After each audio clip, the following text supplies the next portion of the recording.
Okay, welcome back once again. Chapter 8 Night of the Kettle Dance. That night, the brigade camped at the head of the Long Sioux.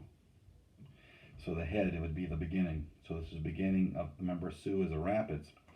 So the beginning of the big rapids. Though Pierre was glad to have those tough portages behind him, he was nervous when Charbonneau bragged about how far they would paddle the next day. Tomorrow we hit a sweet stretch of river. Not a single shoal or rapids to slow us down.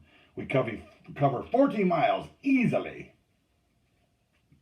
That meant steady paddling with blistered hands.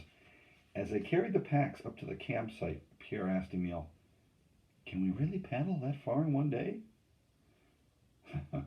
Charbonneau starts fast, Emile said with a smile, tugging on his curly sideburns. And once we hit the big water, he'll even go faster.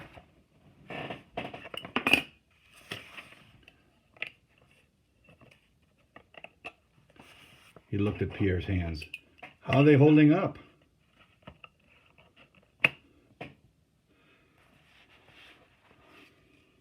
Pierre shrugged. Well, he didn't want to admit that his fingers were too sore to straighten. While the light was still strong, Pierre helped Emile gum the canoe and fix the wattape, the cedar root lacing on the canoe seams that had frayed during their upstream drags. Every canoe carried spare wattape and pine gum, as well as a rolled sheet of birch bark for repairing leaks and tears. So what they're doing here is they're patching up the canoe in the seams where the birch bark is. It is as big a piece as they can get, but it isn't big enough to go 40 feet long.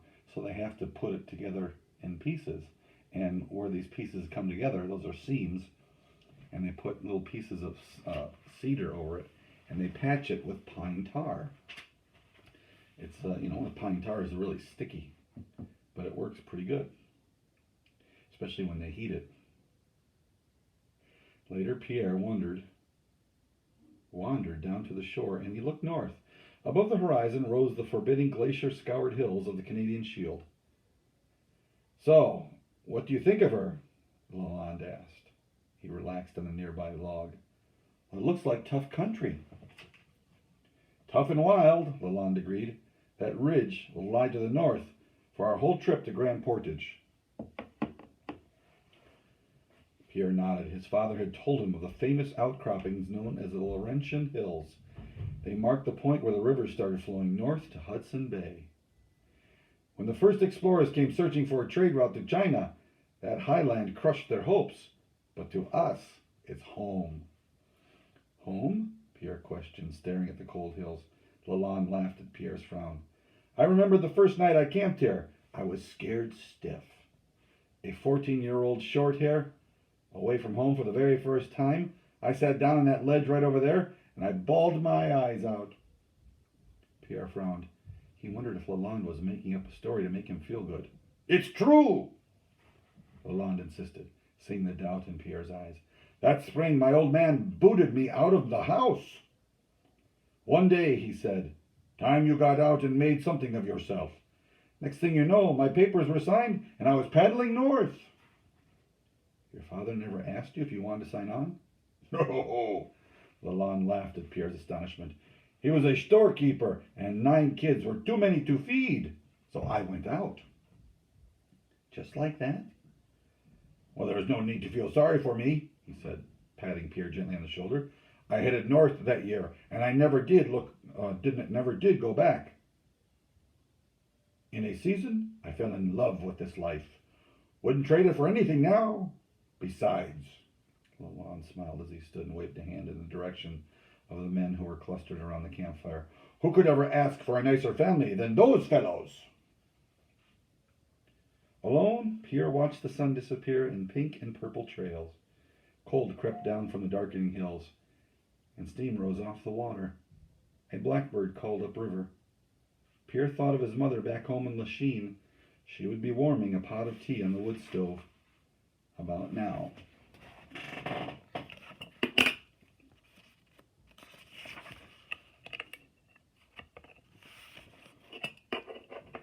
from the time he was a little boy, he'd taken a cup of tea with his parents before he went to bed.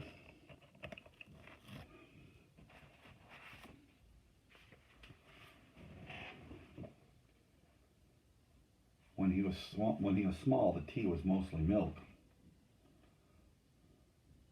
But it made him feel like a grown-up. Later, there was a book or a story before they tucked him in for the night. When Pierre walked back to camp, he found Bellegarde at the fire, preparing the evening's feast. The big cooking pot, filled with water, pork fat, and corn, was propped between two flat rocks and just beginning to steam. The air was heavy with smoke, and Bellegarde knelt, whistling, making quick work of the duck. He tossed feathers in all directions. Pierre smiled when he imagined what his mother would think of the cook's crude technique.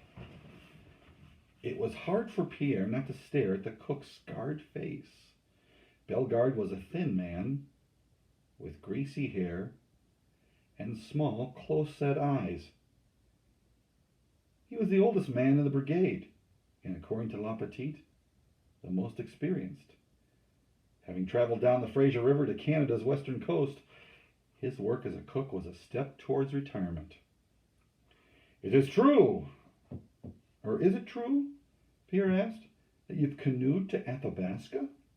It is, Bellegarde replied, never taking his eyes off the duck. And true that I've paddled all the way to the Pacific. And true that I've spent many a winter with nothing but a trading gun to bring down my supper. You've wintered that far west? I've traded twice to New Caledonia. And I've married 8 good wives, too. I surely haven't wasted my whole life with pork eaters such as these, he said, jerking his head and spitting into the fire. Men who went no further north than Grand Portage were sometimes called pork eaters, out of scorn.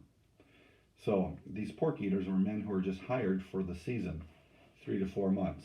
They go out to Grand Portage and back. That's what Pierre was considered, a pork eater. And Ivernon, looks like it's spelled Hivernaut, it's pronounced Ivernon. And Ivernon was someone who signed a longer contract with the company. They wintered out in the middle of nowhere. So I've seen sights that turn your blood cold, he stated. And as he laid the duck across the log and sawed off its head and feet with a hunting knife. Next, Bellegarde crouched before the fire, and he passed the bird back and forth through the flames a few times to singe off the pin feathers. Then in a voice loud enough for half the camp to hear, he announced, "Now to flavor our soup." To Pierre's horror, Bellegarde tossed the blackened carcass, entrails and all, into the cooking pot. Pierre coughed, and the man turned with a grin. "What's this, young man? Is my butchering not fancy enough for you?" So, Bellegarde," Charbonneau interrupted from the far side of the fire, "which one of your wives taught you such a recipe for duck? I bet she was old and blind." A chorus of laughs rose around the fire. "She was lots prettier than you fellows," Bellegarde scoffed, "and she could see plenty good." Pierre stared at Bellegarde, wondering what else he planned to throw in his kettle. Jean Bellois, who was sitting on the flat rock, teased Pierre. "You never want to waste the guts, boy. That's the tastiest part."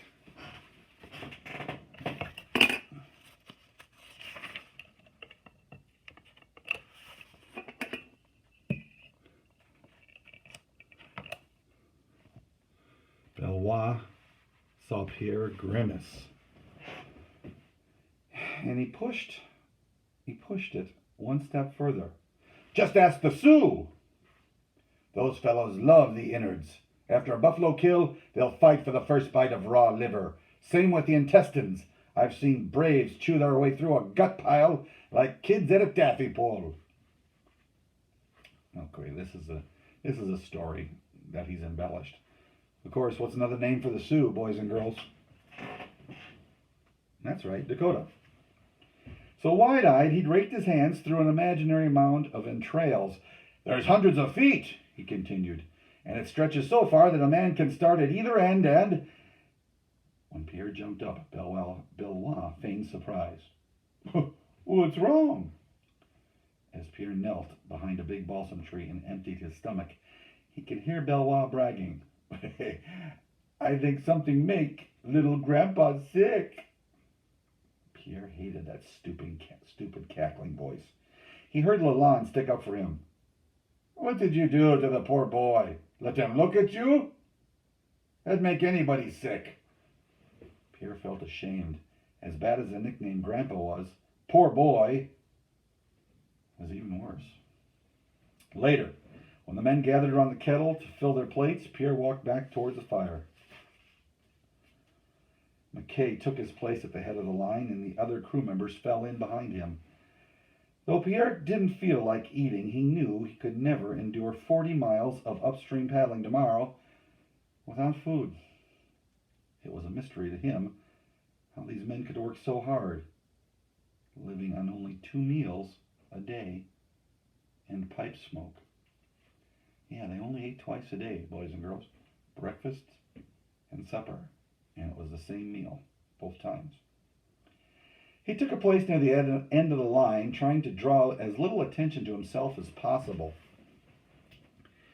When his turn finally came, Bellegarde ladled a big pile of soupy corn onto his plate. Just when it looked as if Pierre would be left to eat in peace, Bellois crowed. I can see why they call this one Grandpa. He's wiser than his years. How many young fellows be smart enough to know the best comes last?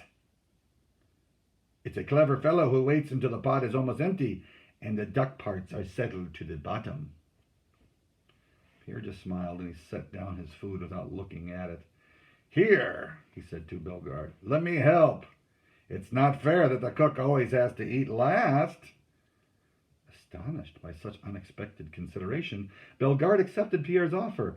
As Pierre loaded up Bellegarde's plate, the proud cook turned toward the fire, declaring to anyone who had listened, finally, we have a young man among us who knows how to treat Andre. Pierre served the rest of the men. When it was Bellois' turn, he pointed to the boy's ladle. Look, he said, our little lady friend has found a tool he can handle. Pierre's ears burned, but he said nothing. Bellois laughed his way to a seat on the rock next to Lalande and began eating. Pierre watched Bellois as he served the last man. It took him longer to eat than the others because he talked the whole time. Bits of food fell into his lap or got caught in his beard, but he didn't care. Yuck. Just when Pierre was convinced that Bellois would never finish his meal, the men took a big scoop from his borrowed plate, saying, This is what I call corn soup. It tastes like poetry, it does. Look who's talking, Charbonneau said. You would know a poem from a pack sack. Bellois shoveled a heaping spoonful in and bit down hard, but suddenly he was spitting the food onto the ground. Ah! He growled, hacking and spitting into a second time. Oh, what's the matter? Lalande asked. Can't you stomach that elegant meat? The rest of the crew turned to see what caused the commotion. Bellois searched the ground fanatically. A moment later he paused and slowly held up a bright orange foot of a duck. Who's had his hands in the cooking pot? Several men grinned, but no one said anything. I'll have his ears, I will, Bellois said. As he spoke, he fingered the hilt of his knife that hung around his waist. Pierre could no longer contain himself and burst into a peal of laughter. Bellois rubbed his eyes and squinted. You? The whole company joined in Pierre's laughter. Lalande, his white hair shaking, clapped Bellois on the shoulder, saying, That's one on you, Yvernon. Bellois glared across the fire, still touching the bone handle of his knife. Pierre imagined what his ears would look like floating in the cooking pot. "Oh, what's the matter, Jean?" Pierre Charbonneau called. "I've heard the Sioux regard duck's feet as a rare delicacy." That was enough to bring half a smile to Bellois' face. As he grinned, he tossed the webbed foot towards Pierre, saying, "You're such a good cook's helper, I share it with you." "Thank you, sir," Pierre said in mock politeness as the feet rolled to the edge of the fire. "But I've had my fill." When Bellois laughed again, Pierre knew he was safe. But his heart was racing as if he'd run a long way. What would he have done if the evil man had unsheathed his knife? He finally sat down to eat. The corn and the duck and the salt pork were delicious, sweetened by revenge. Pierre was ready for bed. He needed rest if he wanted to survive the next day's paddling with his aching arms and blistered hands. But just as Pierre was reaching for his blanket, La Petite shouted, "It's time for the kettle dance!" And there was another great commotion throughout the camp. Without another word, kegs were opened and 2 sacks were placed beside the fire. La Petite, as a senior member of the brigade, stood on one sack, while Emile Duval stood on the other. Each held a kettle under his arm.